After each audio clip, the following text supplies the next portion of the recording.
Hi again then guys, and so we've got another Special Projects custom build for you today, and this time it's for the Tesla Roadster, which is a vehicle which, although very good in its own way, is also quite easy to forget about. It's the kind of vehicle which you can win in career mode and then it just ends up sitting in your garage gathering dust, because it's kind of hard to work out sometimes with electric cars what PP to use them for, because they commonly don't have particularly good top speeds. Where do you use them? Where are they most effective? Who knows? Well, this tune is to make the Tesla Roadster an effective racing model for the 475 PP level as an N24 or GT24 style, kind of an endurance style racing car for the Nürburgring Ring in particular, but also potentially other tracks as well, as long as the tracks don't require speeds of, say, above 140 or so.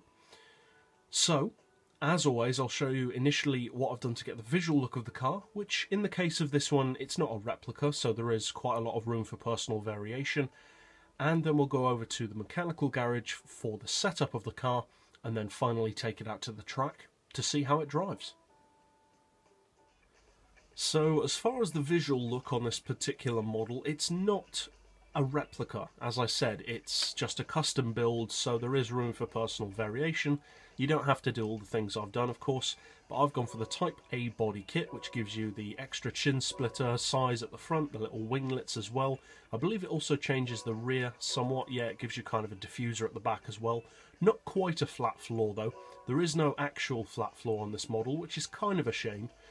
As far as the rear wing, I've gone for the custom wing, which just suits the car a little bit more. It's better proportioned. As far as the rims, we've gone for the standard size.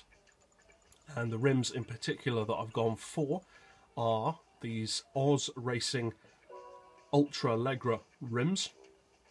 There are no additional meters on this particular model. As far as the colour of the car itself, obviously I've gone for orange, but you can go for whatever colour you want, because as I said, it's not a replica. But if you do want this particular orange, the orange in question is an orange which I've used before on some of my other replicas, which is chrome orange, which actually comes from the McLaren MP412C. As far as the rims, they are actually the glitched black, which I've done a tutorial for on how to get that. If you've been around on the channel for a bit longer, you'll have seen that. But for those who are new to the channel, I will put a link in the description below for how to get to that video if you're not aware of how to get that solid black colour. I've also gone for that black for the brakes as well, and that's it for our visual look. So now let's go over to the mechanical tuning garage for the setup. Now, for the mechanical setup on this particular model, as with all electric cars, you unfortunately can't upgrade the power at the moment on Gran Turismo. I personally hope that that will change in the future, but for now, that's not an option. I've gone for racing soft tyres, but obviously everyone has their own personal preference there.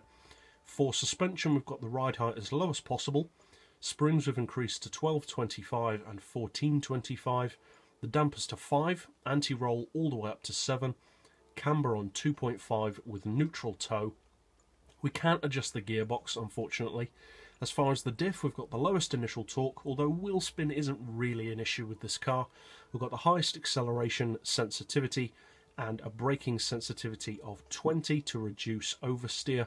We've got the maximum power on this one, and as far as downforce, we've got that set to the maximum, the full weight loss package, and then a 20 kilo ballast just to bring us down to the 475 pp level, which we've put all the way to the front of the car to bring us a little bit closer to that 50-50 weight split. So, as with most electric vehicles, it's a pretty simple overall setup to replicate. So now let's finally take it out to the Nürburgring Ring to see what it's capable of. Now, to be clear, this tune is not designed to be a beat all comers kind of tune. It's just not capable of that. There may be a certain PP, maybe 450 or 425, where this car really comes into its own as far as performance. But this tune is designed for people who want to take the car up against vehicles like the Scirocco GT24 car, or some other small cup cars, perhaps the Lotus Motorsport Elise, or other vehicles like that. Vehicles which are kind of more of a niche, more of a specialist vehicle, rather than just taking on any 475 pp car. Particularly, this is kind of an endurance tune, as the N24 name suggests, and overall it's a very fun car to drive.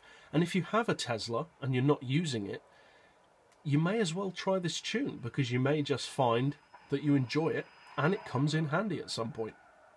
I wouldn't necessarily recommend taking the PP any higher, because it loses competitiveness quite quickly due to the top speed and at anything above 475 basically. But overall it can get around the Nürburgring in just over the 7-minute region, so it's pretty quick for the 475. As I said, not the quickest, but a very fun to drive, very good handling car overall. And for those of you who do choose to use this tune, obviously I hope you find it fun and also competitive if you do use it for particularly endurance racing, but also racing in general. And as always, thanks for watching.